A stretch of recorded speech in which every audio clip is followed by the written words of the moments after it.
আজকে কথা হবে আইফোন 17 প্রো ম্যাক্স নিয়ে। অবাক হচ্ছেন? অবাক হওয়ার কিছুই নাই। এই আইফোন 17 প্রো ম্যাক্সের দাম 14,000 টাকা, আর অফিসিয়াল নেম টেকনো স্পার্ক 40।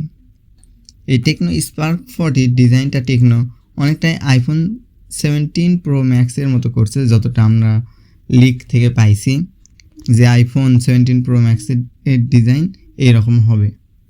তো ব্যাপারটা কি দাঁড়ালো, আইফোন 17 প্রো ম্যাক্স আসার আগেই টেকনো তাদের ফোনটাই ওই ডিজাইনে বের করলো।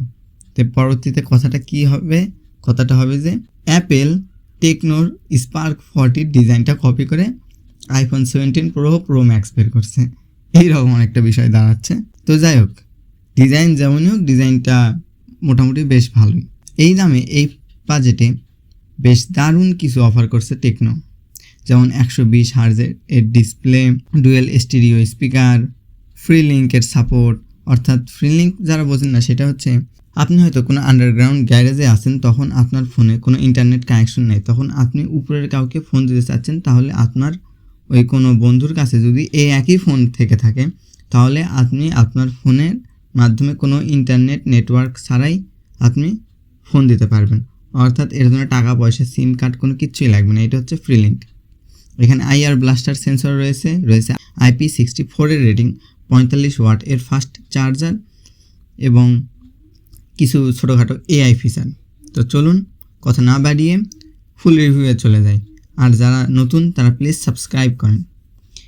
এই ফোনের 128GB বাংলাদেশ অফিসিয়াল প্রাইস 14,000 টাকা। এর দৈর্ঘ্য 165.6 মিলিমিটার, প্রস্থ 77 মিলিমিটার ও পুরুত্ব 7.7 মিলিমিটার। এখানে IP64 এর রেটিং রয়েছে, অর্থাৎ আপনি চাইলে বৃষ্টিতে ভেজাতে পারবেন। তাই বলে আবার ফোন নিয়ে নদীতে ডুব দিয়েন না। বডি ফ্রেম প্লাস্টিকের, ব্যাকেও প্লাস্টিক রয়েছে।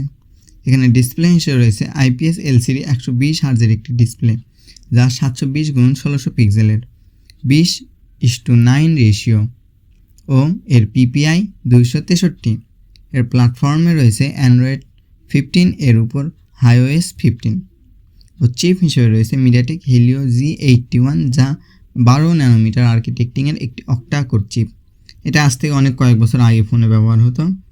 তো এখানে এরা যদি মিডিয়াটেক হেলিও G81 না দিয়ে এখানে মিডিয়াটেক হেলিও G91 দিত, তাহলে আমার হিসেবে বেশি ভালো হতো। পারফরমেন্সে আপনারা আরও ভালো কিছু পাইতেন, কারণ এই বাজেটে অনেক ফোনে মিডিয়াটেক হেলিও G100ও থাকে। তো এখানে 100 না দিয়ে 91টা দিলে বেশি ভালো হতো। এইটা আমার হিসেবে উপযুক্ত হয়নি। যাই হোক, এটা দিয়ে আপনারা মোটামুটি গেমিং করতে পারবেন। স্টোরেজ হিসেবে রয়েছে 6/128 ও 8/256। মেইন ক্যামেরা 50 মেগাপিক্সেল এবং সেলফি ক্যামেরা 8 মেগাপিক্সেল।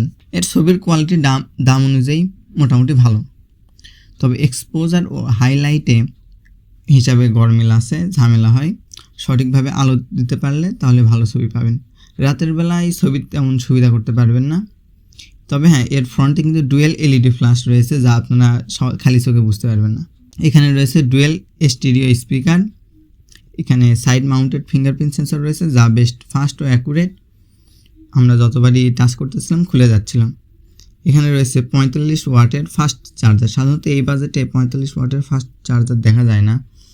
তো যাই হোক, টেকনো এটা খুব ভালো একটা কাজ করেছে। এখানে ব্যাটারি হিসেবে রয়েছে 5200 mAh এর একটি বড় ব্যাটারি, আর এটা 0 to 100% ফুল চার্জ হতে সময় নেবে 55 মিনিট। তো এই ফোনে তেমন একটা খারাপ কোনো দিক নাই, তবে খারাপ দিক বলতে গেলে ওই একটাই রয়েছে। এটার চিপটা হিসেবে আরও একটু ভালো দেওয়া লাগতো। এখানে মিডিয়াটেক হেলিও G91 দিলে বেশি ভালো হতো। ভিডিওটি কেমন লাগলো? ভিডিওটা ভালো লাগলে লাইক করবেন ও সাবস্ক্রাইব করে পাশে থাকবেন। আপনারা সাবস্ক্রাইব না করলে না আসলে ভিডিও বানাতে ইচ্ছা করে না, তাই প্লিজ সাবস্ক্রাইব করবেন। দেখা হবে নতুন কোনো ভিডিওতে। ততক্ষণের জন্য ভালো থাকবেন, অনেক বেশি ভালো।